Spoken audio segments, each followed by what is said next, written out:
I'm absolutely delighted to be joined by a man that we made our England debuts together. Only had 2 more caps after that. You had about 6,200 after it. Gary Neville joins us on the last word. Gary, great to see you. Season started. Firstly, thought on the champions of England, Manchester City, and the runners-up, Liverpool's start to the season. Are they going to be head and shoulders above the rest again this season? It looks that way, and I have to say that in the last 2 or 3 years, there's no team that's dominated over the last sort of 10 years. Since United, or since Sir Alex Ferguson retired, we've had singular champions, if you like. No one's been able to respond season after season. What City have done in this last 2 years is remarkable. And it now feels like maybe how it was for United and Arsenal maybe all those years ago when it was either us or Arsenal winning the league for 6 or 7 years.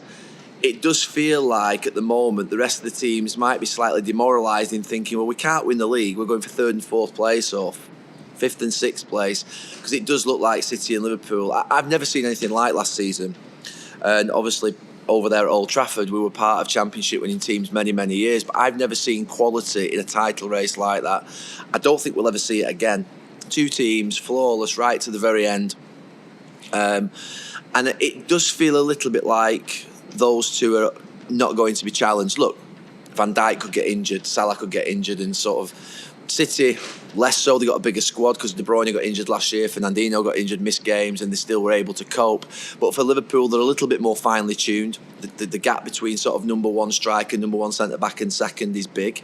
Could this all change very quickly though? Because we always think, well, Manchester City now are going to be there for the next 5, the next 6, the next 10 years. Liverpool are their nearest rivals. But it didn't seem so long ago, and I know I've had the conversations and debates about it. I know you guys have on Sky.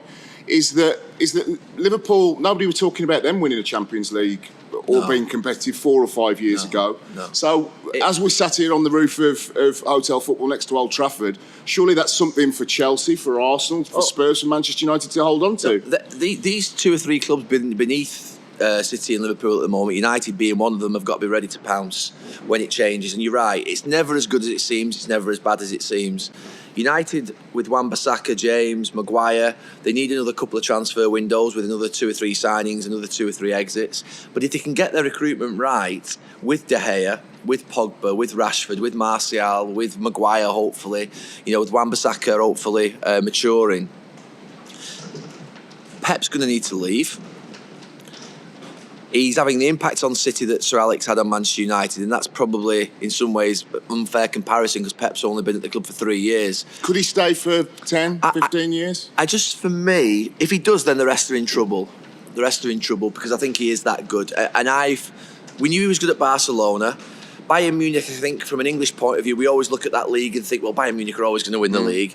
But to come here and do what he's done and dominate like he has and achieve the points that he has I think he's removed all doubt that he is the greatest coach in the world. There was a point 2 or 3 years ago where him and Jose were level pegging probably when they both came to Manchester, and it was a straight shootout. Now Pep's come out on top and removed all doubt that he is the greatest coach. And I think what he's got at City at the moment is now a mentality to match the quality. I think City always won the league, and I always felt that they went, we've climbed the mountain, we've done it. Whereas I don't think he allows that to happen. He hasn't allowed that to happen. And for me at the moment, I think the rest have got to be ready for that moment that Pep leaves. And with Liverpool, I mentioned last week, and it may be seen as being a little bit bitter, but it's not. It's just with my own eyes. I don't think Firmino will sort of what would be champ for a move. I don't think Mane would really get awkward. But I watched Salah play, and he's got that sort of, I want to play in Madrid, I want to play in Barcelona. And it would be naive to not expect, having seen the best players in the Premier League poached, Eden Hazard, Gareth Bale, Ronaldo, Cristiano Ronaldo, Beckham, Van Nistelrooy, is that isn't going to come at some stage. It will, and I think from that point of view, there will come a point whereby Liverpool will probably get an offer of 150, 200 million maybe off a club in Spain or in Paris, and it'll be 1 or 2 years left on his contract, and they'll have to sell him. Because the reality of it is, running his contract down is it's just not worth thinking about. So I think that you've always got to think that Liverpool have recruited so well. I mean, their strike force is 30 million roughly, and they're all worth probably 100 million plus. So they've basically developed £100 million players. They haven't, if you like, bought them. Can you keep doing that consistently? Will it continue in the next few years? Manchester United have got to believe it won't. Chelsea have got to believe it won't. Arsenal have got to believe it won't. And that the recruitment cycle changes, Pep leaves, and you're ready to pounce. If Pep stays and Liverpool keep recruiting in with the precision that they have, Liverpool are really been precise in the transfer market. Manchester United have been reckless over the last 5-6 years. Arsenal, to be fair, at times I look at their squad and wonder where they're going. I don't dislike Arsenal. I think I really like Unai Emery, but it just seems a little bit erratic. Whereas Liverpool just seems really precise towards Jurgen Klopp's values. Everything that City do is built towards Pep Guardiola. United have had an ever-changing philosophy in the last 10 years. Well, what is that philosophy? Because that's what we want to talk about. Obviously, Manchester United, you're a legend. You've helped create what Manchester United is in the modern era. A huge global football club that is used to success but is going at the moment through a tough time. If Liverpool are a development first, he brings them in, £30 million, turns them into £100 million players. If Manchester City buy kind of off the peg, but again, they're not going and spending £150 million yet. What are Manchester United at the moment, and what should they be moving forward? Well, Manchester United historically have always had values and principles around attacking play, entertaining play, wide wingers, wide players, giving an opportunity to young players, buying the best Premier League or international players that play in the Premier League. I mean, Manchester United, I think, tried to sign you at one point when you were sort of, if you like, becoming a really talented striker at Nottingham Forest. They tried to sign Alan Shearer, Paul Gascoigne. They got Paul Ince, Roy Keane, Bruce, Pallister. But underpinned with the class of 92, the 1937 having an academy prospect on the bench or in the match day squad. Always underpinned by young players who had the heart and soul of the club within them, but also the best international talent and foreign talent mixed in as well to bring that what would be different type of culture, spirit to the team. So that's been the three areas that Manchester United have always had, but underpinned by values of attacking play and entertaining play. What they've allowed to happen since Sir Alex Ferguson retired is that they've gone basically with the coach-led values. So Louis van Gaal's philosophy and model is outstanding and had been brilliant for 25 years, but it didn't suit Manchester United. But it was coach-led recruitment. Jose Mourinho always been more of a physical type player profile. Bailly, Lindelof, Lukaku, Ibrahimovic, Pogba, all very physical players, strong, powerful. Premier League historic type players that you would say Jose would want. You go back to David Moyes, he signed Juan Mata and Juan Fellaini. One's a technical 5'8" player and one's a 6'4" player that's direct. So what they've allowed over the last 8 years is basically the tail to wag the dog and the coach to come in and basically drive the philosophy and recruitment. What they've now gone back to with Ole, who understands the historic principles and values of the club, is essentially emerging young British talent, James, Wan-Bissaka and Maguire. They've brought through Greenwood into the squad, McTominay, they've obviously got Rashford, Lingard. I mean, they started last week with 5 academy graduates on the pitch and 3 other English players. There was only Lindelof, Martial and De Gea that were actually international players. But the mix of that team was historically what Manchester United have been. So they've gone back to what has worked for them historically. But should they have ever moved away from it? Should they have stuck with Van Gaal and said, no, we believe in this new route? Should they have stuck with Jose? What they seem to have done is essentially got to a roundabout, gone down one sort of pathway, then thought, I don't like that, come back to the roundabout again, then gone down another. Right, why was that allowed to happen? Because I'm looking at a guy, and I've always been very positive when I've spoken about you in terms of great former players giving something back to the club. Edwin van der Sar, that you know very well, Ajax, I go over to Brian Roy, a good friend of mine. I go over once a year, and you go into the Ajax de Turkumst Academy, and their philosophy is, you train here as a young kid, you learn here as a young kid, you do well for Ajax, we sell you, but someday you are going to come back and help this club. Yeah. I detect from you that there is frustration, and from a lot of Manchester United legends, that the club just literally a stone's throw away haven't knocked your door and asked you to be a part of the process. No, to be honest, if they haven't, why aren't you frustrated? Because I would be in your position. I'm frustrated as a fan with what's happened in the last 8 years, but not from a point of view of not getting the call to come and be part of the club. I'm more frustrated with the fact that they haven't had the courage of the convictions to stick with the plan that they've actually created themselves. So if what's happened is essentially Sir Alex Ferguson, Manchester United never had a foreign coach, ever. Manchester. So they appointed, after Sir Alex Ferguson, what would be a British coach who'd had a good, solid Premier League career. Just like they did with Sir Alex Ferguson in Scotland, they had an outstanding Scottish career. They'd done with Ron Atkinson, Dave Sexton. They'd appointed a coach that fit the mould of what Manchester United historically had appointed. Because it went so badly, they thought, we can't do it like this anymore. We have to be a modern club. We have to change. We have to appoint an international coach, and we have to appoint the best coach possible. So they then went with Louis van Gaal, and for 2 years, Louis van Gaal instilled his culture, his way of playing into the club. But then realised, well, to be fair, this is not Premier League football. This is not Manchester United football. However, we're panicking a little bit here. We've thrown 400 million at it already. We need guaranteed success now, and Jose's the man to give us guaranteed success. Jose comes in, and then that doesn't work. They give him a contract 6 months before they actually sack him, which is incredible. And essentially, my frustration is with the fact that if you're a leader of a football club, you have to stick to what you do. You're the one who creates the plan. You're the one who appoints the manager. And it's like a football player. If it's not going well for you as a striker, and you're not taking your chances, or what you try and do is persist with what served you well over many, many years, knowing that it will come good eventually because you're doing the right things. If you don't believe you're doing the right things and you all of a sudden start doing different things, you then just can't see the wood for the trees. You're on the waltzers spinning, and you essentially can't make a decision. But isn't that where somebody at the football club, and I'm sure you're too modest to answer the question. Stan, I know, but Gary, I mean, you've got Sir Bobby Charlton, Sir Alex Ferguson, David Gill. You've got that many people who understand the principles. But if you're looking around Europe, though, it's like Bayern Munich's another club. I know you've spoken very positively about them, about how they've done things professionally over the years, and the team bus and the delivery of the team, very much an identity. Yeah. There doesn't seem to be any Barcelona, Pep Guardiola going through the system. Every club that rides the bumps of what professional football brings, new clubs, new money clubs like Man City and Chelsea coming in to be more competitive, rise of old giants like Liverpool, is that they've always drawn on the experience of the people that got them there in the first place. Look, Stan, there's a number of things.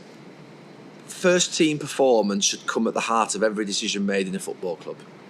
First team performance. That is it.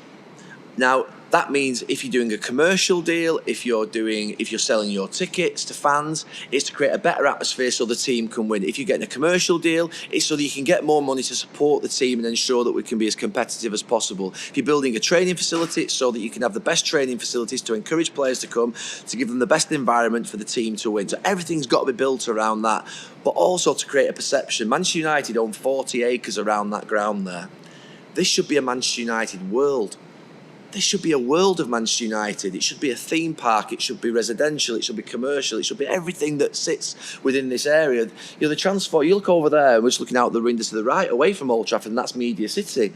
And what the developer has done over there is transformed essentially wasteland within Salford into something which is quite spectacular.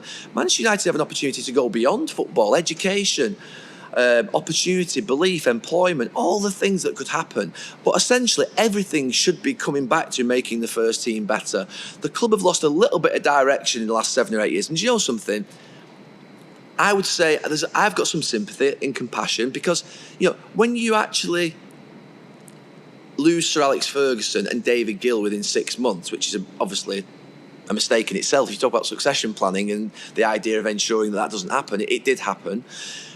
I can understand why they went for what would be. So it's always worked at Manchester United between sort of David Gill and Sir Alex Ferguson, that sort of. There's never had a sporting director in between, so why change that initially? We'll go for David Moyes and Ed Woodward, who've appointed within.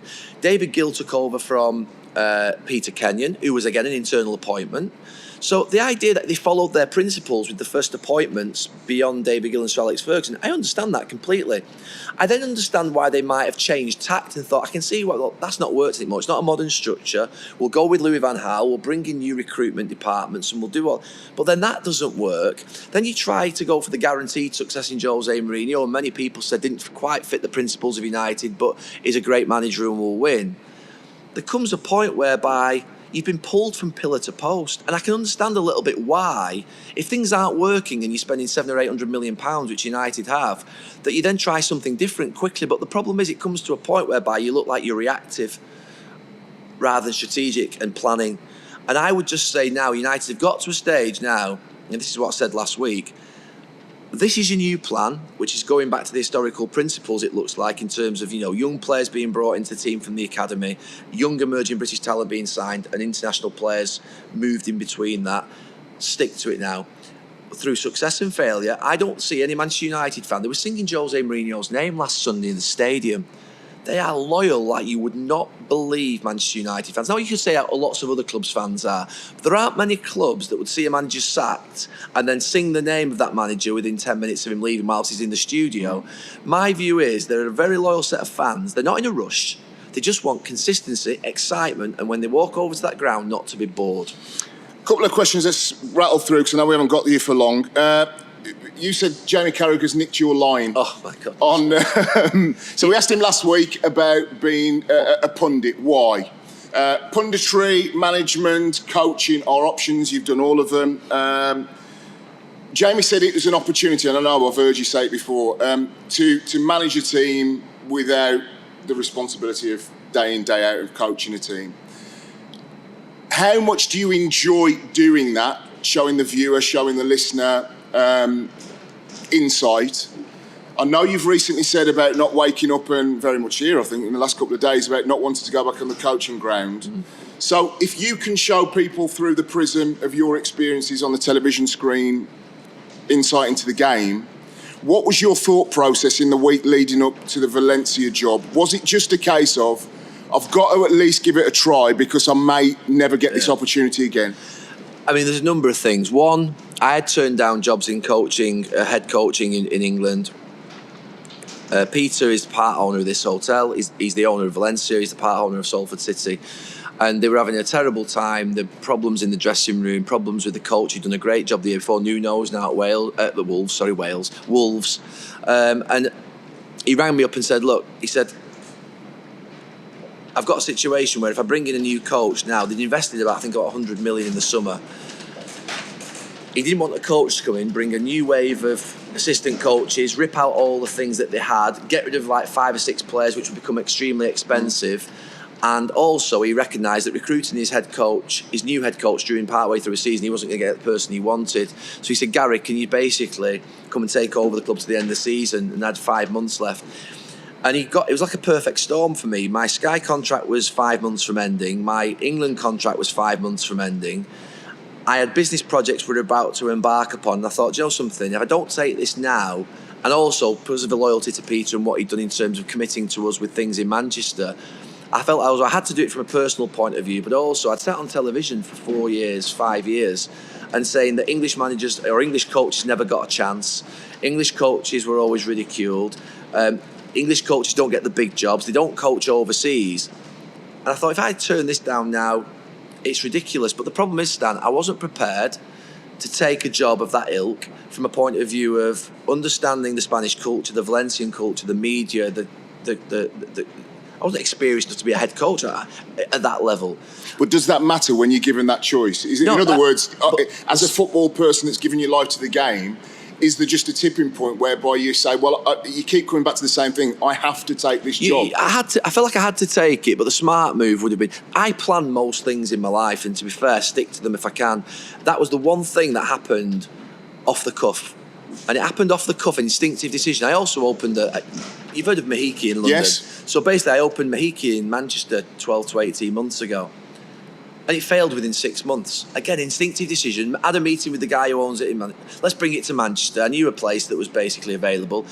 And what I found is in this last 7 or 8 years, people say, okay, a successful football career. And I've actually gone into other projects now, and I love what I'm doing. But I've made some big mistakes in the last 7 or 8 years. And mainly they've been around lack of due diligence, instinctive decision making, not really, to be fair, being honest with myself and understanding, can I do this? Am I qualified to do this? And really not having the expertise in a certain area. Coaches live and breathe it every minute of every day when they go to bed. I don't wake up any day and think I want to be on a training pitch. I want to be here. I want to have business meetings. I want to go look at Salford City. I want to look at recruitment. I'm more inclined to. I want to look at punditry or football or I'm not interested really to the level that you need to be. I love football, but I've no interest in coaching football players and making them better. And that's not me, in any way, shape or form dismissing the game that I love. I just don't want to do it. And Valencia, I got some harsh lessons. What was the biggest lesson that you learned? If there's one thing you took out of it, that a young coach came to you and said, Gary, I've been offered a job. It's at this level of football, but I need to hit the ground early. What would it be? When you go in as a young coach, you have these what would be sort of like angelic principles of I want to play this way, I want to do this, I want to do that. First and foremost, get people on your staff and in your dressing room who are aligned with you 100%. Make sure you've got good people. That's it. In Valencia, I always use Pep and I always use Jurgen Klopp as the example because I think at the moment they're the two best coaches in club football in the world. Klopp comes into Liverpool and straight away doesn't even watch Benteke kick a ball, he chucks him out. Pep Guardiola comes in, probably the most popular Manchester City, one of the most popular Manchester City players of the last 5-10 years, part of the first championship winning team. Joe Hart, the England #1 goalkeeper, chucks him out. Doesn't even think about it. Barbaric. Brutal. I go into Valencia, believing that I can turn around people who I thought weren't with me, weren't with the club, didn't want to be there. 2 of the captains didn't want to be there because of different reasons, nothing to do with me or actually even the club at times. One wanted to move back to a different part of Spain for his family, and the other one had been receiving some criticism locally. They were distracted, they were powerful, influential figures. There were 3 or 4 players that were overweight. So if I'd have been in that dressing room over there at United, if 3 players had been overweight in that dressing room, 2 players, they would just be booted out in 10 seconds. Do you know what I thought? Gary Neville, I can turn them round. I felt, you're unbreakable. You can do anything. I've played at Manchester United. I've won everything. I can turn these lads round. No, you can't, Gary. Because essentially, at the end of the day, I had to start winning straight away. And I didn't start winning straight away. I started losing, and I ended up losing badly. And all of a sudden, you recognise that I needed to make clinical, brutal decisions, and I didn't do. I basically believed I could turn them round and work with them and get them to the end of the season. And nowadays, when I come back from Valencia, when I see someone who's not right, and I think that, for instance, in Salford, player this summer, 1-2 years ago, prominent players, we signed them. They're not aligned with the principles of the club. They don't want to be here. They don't move up and commit to the area or the city. See you later. Go. The minute you allow a player to be in a dressing room that doesn't want to be there, they always have 4 or 5 friends. The ripple effect in the dressing room is devastating, and that disease can just spread and it can take away your whole club in 10 minutes. And I didn't deal with that in Valencia. I was soft. And I'm not soft. I remember ringing up Sir Alex after 2 weeks and I said, I need to get rid of these 2 players. He said, don't even think about it, son, get rid of them. And I didn't ignore him, but I didn't have the power's the wrong word. I should have gone and insisted. I should have said to Peter, and I never did, because he would have backed me, I'm sure. Peter, these 2 players need to leave now. Now. And these 3 players, I'm going to throw with the reserves for a month until the body fat is down to an acceptable level.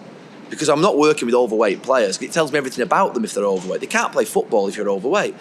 So essentially, there were 5 players there. And what I thought was, no, everyone's... Do you know what the inexperienced manager says? Everyone starts with a clean slate. Everyone gets a chance. Everyone gets an opportunity. That's what the inexperienced managers say. You're the best manager in the world. They just get rid of them. They don't even ask the question. Get rid. You're out of here. You don't fit my principles. You don't fit my values. You're not what I want. And I should have done that. And that's what Valencia taught me. And essentially, we were a young coaching staff as well. It was me, my brother, Angulo, Yordi. We were all 40.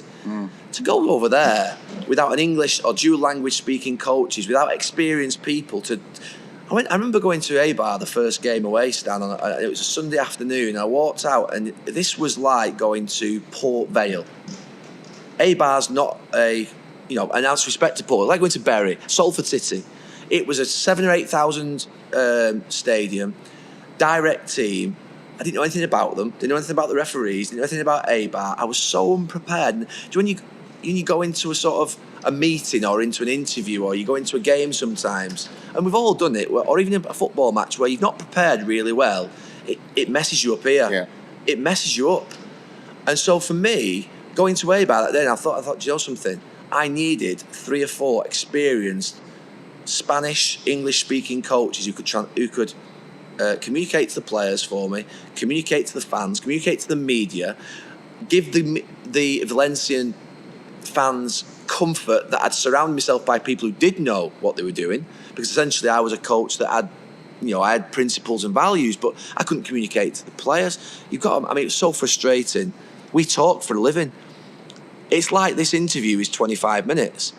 Every team talk was 50 minutes because it was literally had to be translated by the person next to me. You see Bielsa's interviews, they're hard to watch. Yeah. That was me in a team talk in a Valencian dressing room, drowning. And eventually players switch off. Honestly, Stan, but Alvaro Negredo came up to me after 3 months, and I had 4 Spanish lessons a week. I was getting up at 6 in the morning. They thought I was crazy to basically do an hour and a half of Spanish. All the team meetings in the coach's room were in Spanish. I insisted. Now, they obviously needed translating for me, but I worked, as I would do, really hard. My family moved over. I put them in school. This idea of I committed. And Alvaro came up to me. I used to do my team talks in English, and basically the translator would and he came up to me after 3 months and he said, "Look, that's Stan's phone. He's as unprofessional as Carragher." Roy Keane's not going to be happy there. So basically, I'm doing this team talk, and he basically came up to me after the end of the team talk and he just said, "Look," he said, I could feel it. There were 2 things, I could feel it. He said, "Gary, you just have to do it in Spanish." He said, "You can speak football words now. You've been here for 3 months." He said, "Honestly, people will admire you for it. It's brave, but you just got to do it because you're still speaking in English after 3 months." And he was telling me basically it's not working, it's where it's at. But I could feel it, I'm aware. The other thing was, one day on the training pitch, I was trying to make a point to one of the midfield players, and it was about 2 or 3 months in. And I had to pull it. So basically, I walked onto the training pitch. The translator comes on with me, and I'm having this conversation because he was basically translating it. I was then trying to get my point across back and say, "Ask him this, ask him that."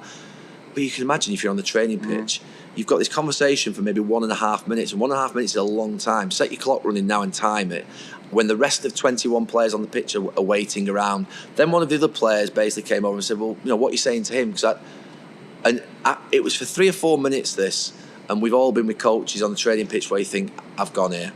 And after that day, I know it sounds crazy. I'm no problem with admitting it. I lost my confidence completely on the training field. Completely. Gone. Doubts, lacking in confidence. And I brought Paco in.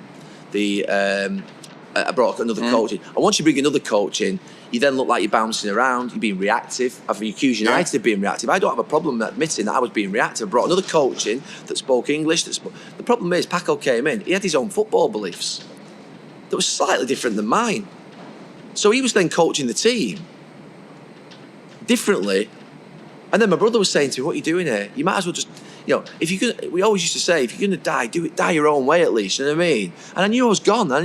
I just lost belief. I had doubts. All these things were happening. And I was like, and in the end, it was almost like I wanted to be put out of my misery. I almost wanted to be put out because the fans, I was told at the very beginning, once the fans raised those white handkerchiefs in the air, you'd done at Valencia. And it was against Celta Vigo, Saturday evening, and they scored with about 20 minutes to go, 0-0, scored with 20 minutes to go, and all hell broke loose. And did it become a small world then? So everything closes in on you? It did. And I remember waking up in the morning and thinking, what do I do? Stan, I don't even like 5 at the back. I went to 5 at the back. I went 4-3-3. I went diamond. I went 4. And when I sit on television now and I speak with Carragher around football, he says, "Why can't teams adapt to the opposition? Why can't..." If you're going to go with... You've only got 12 months in football now, 18 months. If you're going to go in there and play a certain way of playing attacking and a certain way of playing defending in and out of possession, you haven't got time to be able to teach and pull multiple systems together. I remember interviewing Jurgen Klopp last year, and he said, "I finally got to a point now after 3 or 4 years where I put the attacking principles in very early, the pressing, the energy in the play." He said, "Now I've finally been able to develop the defensive side." He said, it's taken 3 or 4 years. He didn't win trophies in that 3 or 4 years, but people could see progression. I was never going to get 3 or 4 years at Valencia. I never had time to teach multiple systems. Stick with your system, instill your beliefs, go with it, believe in it. If it's not quite working, go with it again and reaffirm it. And if the results start to come, the players will start to think that, "Oh, here we go, he believed in it." So you can't keep changing. I was jumping around like you wouldn't believe. I was waking up in the morning thinking, do we train him in the morning? Do we train him in the afternoon? Do we take him out for a meal? All those stupid little things that you think when things aren't going well. And I probably just looked like somebody who was like a pinball bouncing around, but not knowing which way the ball was going to go next, like a pinball machine, essentially. And my time at Valencia, for me, was I like everything to be compartmentalised in my mind. I know exactly what I'm doing this afternoon, I know exactly what I'm doing tomorrow, I know exactly what I'm doing for 3 weeks. I know what meetings I'm going to, I know exactly what I'm going to do on Monday Night Football this week. And everything.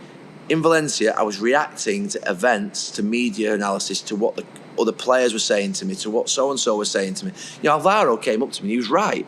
What I should have said to him was, Alvaro, you sit down and play, I'll be the manager. But I didn't have the strength. I was just reacting to people. And that's what I say. It has happened to me, and I think it's happened at United over 8 years, where what's happened is reacting to what players are saying, to what other managers at other clubs are saying, reacting to what the media are saying, reacting to results. Sometimes you shouldn't react to results. Believe in what you're doing and just believe that the results will come. I was all over the place. And yeah, so... And Carragher does remind me every 10 minutes on Sky, to be fair, as well. Do you think he'll have a go somewhere along the line? No, he won't have a go. He's weak. He's not, no, he is. I mean, he comes across as this sort of like hard Liverpudlian, and he's tough and all that stuff. He boxes in the gym with his, big Merseyside friends in the morning, all that sort of stuff. But the reality of it is, he won't go and put his head above the parapet. He won't go and coach. He won't take a team. He hasn't got the experience to be able to do it. And the reality of it is, he's very knowledgeable about football, but he won't go and coach. No, why would he? Because he knows full well that it would be absolutely amazing. I want him to go and coach tomorrow. I'd actually, to be fair, would love to see him go and coach and analyse his teams. He honestly would. He actually, to be fair, on a serious note, 7-0 in Barcelona, the defeat, he was at the ground and he was in the press conference after. The one that doesn't go out to the world, the one that where basically you've got the theatre style seating. He will tell you, if you spoke to him honestly about it, it was brutal. It was brutal. And I can handle any question at any time, and I'll actually be quite open, but that was... I always say I want to try and get the film of that press conference and publicise it, and even have it on loop in my house to remind me of, if you don't prepare, you're not an expert in what you're doing, you react to external things and not believe in what you do, you lose confidence, that's where you end up, sat there on your own, no one alongside you, basically as a head coach. And you've seen it over the last... I always remember Steve Keane at Blackburn. Yeah. It's terrible watching a manager go under in any job. It's not... even Josie at Manchester United last year, I remember one of the interviews he did after, I think it was Brighton or Newcastle, I can't remember what game it was. And I just remember looking thinking, that's the best coach in the world, one of the best coaches in the world, and look at it. And it's not pleasant to watch when you see coaches going under, you see that they're struggling. But I went, I did. I was struggling. It was difficult, but it was my own decision making that caused it. So I have to reflect upon this. My problem. 2 final questions. Salford City. Why? Is this a great business decision? You get a club in a big catchment area. You dust it off. You build it bigger and bigger and bigger, and eventually, down the line, 5 years, 10 years, you're cashing cheques for 120 million. A great business deal, or is there altruism? Is it important for you to be involved at a football club and develop other skills that you have? Yeah, I think that to be honest with you, I have to say that the start of every project, whether it's this hotel or whether it's Salford City or whether it's the university that we've been launching this morning, all come from an idea that has a good principle. So basically, it was me and Giggsy on the train coming back from London talking about a soccer school and an academy, and we were talking about it for 2 hours. We were like, but everybody's done that. Yeah. Loads of people have done soccer schools and academies. And this idea that on a Friday afternoon you send the kids home and you've not got no game to look forward to, you're not preparing for anything, you're almost like basically a babysitting service. And actually you're a babysitting service and creche for wealthy people because it costs quite a bit of money. And we said, essentially, if we're going to do an academy, we basically need to have a team at the end of it. And that's how it started. And we said, we wanted a football club, so we said we should own a club. That was the very embryonic discussion. From that moment in, then when you take over the club and you basically then think, right, okay, how do we get an academy? We're in step 8 because we didn't want a club that was in the Football League. We wanted to build a club that, to be fair, was in our own style, our own feeling. We wanted to build it from scratch, essentially, even though the club had been going for 40 years. And we basically, once you get in, you then think, well, we want to win.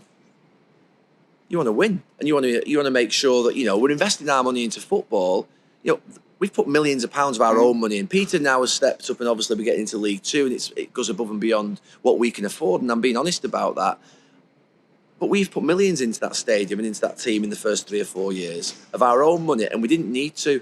We could have put it into stocks, shares, businesses, left it in our bank. We could have allowed it to accrue interest. We could have cashed it all and put it under our bed. Do you think then there's been unfair criticism that kind of like, oh, it's easy tapping 5 or 6 really well-known guys jumping on a football club and kind of like all of the things, the documentaries, is that that's an easy thing for football fans to say without having to get directly involved and roll your sleeves up and actually do something in making a football club? Well, you say it's easy, but and I don't know how long. Is it 150 years next year of... it's 150 years next year of English football. Yeah. I think, and you'll correct me if I'm wrong, I don't think there are any other ex-football players that have... Maybe Terry Venables did. I don't know whether he invested or not. I don't think there is anybody in football that has actually invested back into football, into a club, since they retired. So actually, in some ways... The one I know is Georgi Hagi in Romania, but that's completely different. In England, there isn't one ex-player, for all the money that footballers have earned, that have actually put money back into a football club, into players, into stadiums, into a community, in the history of English football. So what's the aim? Well, it's not what's the aim, but it's all about criticism of it. I mean, ultimately, like you say, it's a big statement that for us. We've chosen to put our money back into a football club.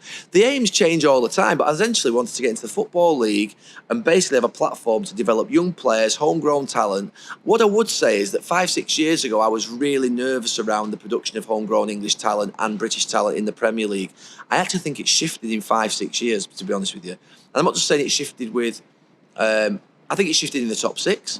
I think the top 6 have recognised. I think England's success in the World Cup to 2018, but also I think players are becoming so expensive now that, and also I think there's a renewed belief in English talent. I think there's a renewed belief in English players that investment in coaching. Yeah, investment That's in coaching. That's my last question. Coached England must be delighted to see a growth in English players. I am. Starting Premier League. I am, and do you know something? The most pleasing thing is not just the development of English players, English and British players. The fact now that Carrick, Parker, Howe, Dyche, Lampard, Gerrard, prominent ex-English players, are choosing to ignore the microphone, which is a lot more simple. It's not easy to be a pundit because there are a lot of very bad ones out there. So basically, it's not easy to be a pundit, but there are a lot of now English coaches. Frank was very good on television, but he's chosen to actually leave that microphone where he was probably earning more money and go and work at Derby County. Now, he's got the job in the end that basically, that was a brave decision. Stephen's gone up and moved to Glasgow. Michael Carrick's at United. Jonathan Woodgate. They're taking jobs. John Terry. Yeah. They're taking jobs now in coaching, and it's now seen as a pathway to basically a new career. That is essential, I think. Now, there'll be a lot of English coaches, to be fair, who are not actually prominent ex-players, who are also doing great jobs. But I think it needed that influx of prominent English ex-players to go back into coaching like we had 20, 30, 40 years ago. So I think the game's the best it's ever been. Do you know something? I said this last week, and it's maybe controversial to people who, to be fair, played the game in the 80s and 90s and 70s and 2000 like I did and we did. The stadium's the best they've ever been. The environment for families and for women is the best it's ever been. The game is more attacking than it's ever been. Stan, you were playing games when we were in the Premier League it was 4-4-2. Well, you'll know as a Man United fan as well. All the criticism of Liverpool and their European Cup wins was that a lot of it was built on holding a lead and playing it back to the goalkeeper. Goalkeeper picks it up, waste time and what have you. Now we've of course got very proactive rules which demand attacking football. More attacking football, more accurate decision making from referees. We've got the quickest game we've ever had. We've got the ball in play more than it's ever been. We've got no tackling from behind and sort of long stuff. There's a huge... Look, I'd like the game to be more affordable, to be honest with you. I think I know they do the away thing with 30 quid. To me, the idea that football for 20% of each stadium shouldn't be sort of 10 to 15 quid is criminal for the Premier League. You factor this into Salford City? All this goes back to you now having being able to make decisions. Stan, we are the cheapest ticket in the whole of the Football League and the whole of the National League. We're the cheapest season ticket in the whole of the 5 leagues. We're 100 quid for our season ticket in our early bird price. We've got 2,000 season ticket holders who play about £3.50, £4 a game. We're £10 and £5 on a match day. Other clubs in League Two are sort of like 17, 18 quid. That's the norm. So from our point of view, we just think that ultimately people say, oh, you've got the money to do that and subsidise it. But to me, there's 280 million in 1920 went out of the game to agents. 280 million pounds. Bury and Bolton are on the brink, and we've got 280 million pounds going out to agents. We've got fans being charged 55, 60, 70 pounds to go into games, and there's 280 million disappearing. That can't happen. So we've got to somehow, I think my view in football is that the game's a lot better, but the bits that just need dealing with, I think, to be fair, the government are going to have to step in, because the Premier League are not going to vote for this, because obviously it needs the 14 club vote rule. The EFL are not going to vote for it, and they want more money from the Premier League. But this distribution of wealth in English football, regulation of agents, the money staying in the game and being distributed fairly is something that I am passionate about. But this all goes back to and we'll wrap up now, but this all goes back to whether it be having a vision on a train with Ryan Giggs about how to run a football club and promote youth and also in the local community, whether it be looking at the club that you've played for with distinction and saying, stick to your principles, whether it be as a manager, I wish I'd have stuck to a vision and kept along that line, is that why aren't you front and centre of something on I wrote about it several times, whether it be yourself, whether it be Lineker, who's a very clever, politically savvy guy that kind of says the right things at the right time to me.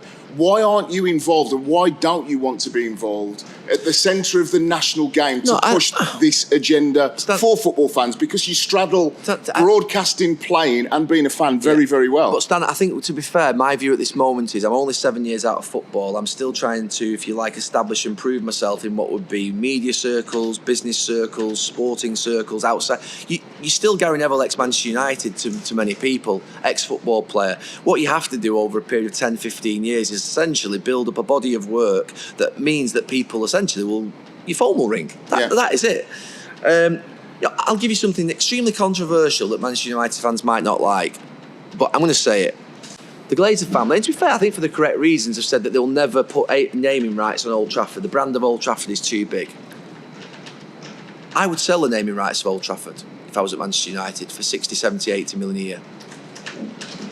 And invest every single penny of I would consult with fans whether they wanted it to happen, on the understanding that all of the money generated, that 800 million over 10 years, would mean that basically the whole of the Stretford end would be £10 or £12 to get in, and that a proportion of those tickets would go to young people. So why don't they do it? No, to be fair, it's the first time I've ever made that suggestion, but I've thought it for many, many years. That you consult. But most fans would agree with you on that. That you would consult with the fans, right? You sold sponsorships in every other area. Every other club's got a naming rights deal. Old Trafford is an iconic stadium and name. And people call it anyway. I love the great stadiums. I'll never change calling it Old Trafford. However, if we can actually, just for the sake of calling it, let's say it's called, you sponsor it for 80 million a year, Stan Collymmore's Old Trafford. I'm sure that could do I was going to think of a company's name then, but I thought, let's not go Jamie Carragher Arena. The Jamie Carragher Arena. 80 million pounds he subsidises Manchester United tickets for the next 10 years. It'd be wonderful. But think about that. 80 million a year, the impact, the whole of the Stretford end would be absolutely bouncing with hungry, raw individuals. And they'd be able to take their kids. Who'd be able to take their kids, who'd be able to basically drive that next generation of United fans and be able to allow the communities of Stretford, of Hume, of Salford, of Broughton, of Odsall, to be able to get into Old Trafford for the price of a Costa coffee. I like Costa coffee, by the way. It's not criticism of your pricing. There are other coffee brands available. There are. Cafe Nero, Pret, and all the rest of them. Well, you go to a coffee shop now, 2 coffees and a little bit of a snack. Yes, it's 10 quid. So my view is, if you could basically somehow put that 80 million pounds every single year, or 60 million, or 100 million, whatever it is that they get for it, into subsidised ticket prices for young people in a different type, a fan from a different demographic around Manchester and the Greater Manchester areas, and even internationally. It would be game changing. Manchester United should be pioneering. They should be the first into Europe. Yep. First manager to basically rotate his squad and put 4 striking. They've done pioneering things, Manchester United, over the last 50 to 100 years. And I think essentially now's the time to be global, but also be local, and make sure that you have the values and principles running through the club. And that means producing young players on the pitch, entertaining football, and do you know something? Winning is not just all about having a trophy. Yeah, of course we want trophies. Of course we want to win the league. Of course we don't want Liverpool ever to win a game of football, score a goal. But do you know something? We know we can't control all those things, because sometimes a team will come along that are so good, like City, and you've just got to sit back and wait. And that's the beauty of competition. Stan, they've watched us for 70 years, Manchester City. We can watch them for 3. Yeah. Not much more than 3, 4. We need to change it soon. But the reality of it is, Manchester United can do incredible things. And my view is, if you think about changing the game, affordability for fans to get in, allowing young people to be inspired by football is essential. It's simple for me. Really appreciate you joining me. Genuinely the most fascinating interview I've done, because I wanted to interview for a long time, because I see what you do and what your capabilities are. I hope that someday that you head up English football and kick us forward even further. I think there's great things to build from. But a fascinating interview. Well done. Thank you very, very much for joining me. Well done to you. Thank you.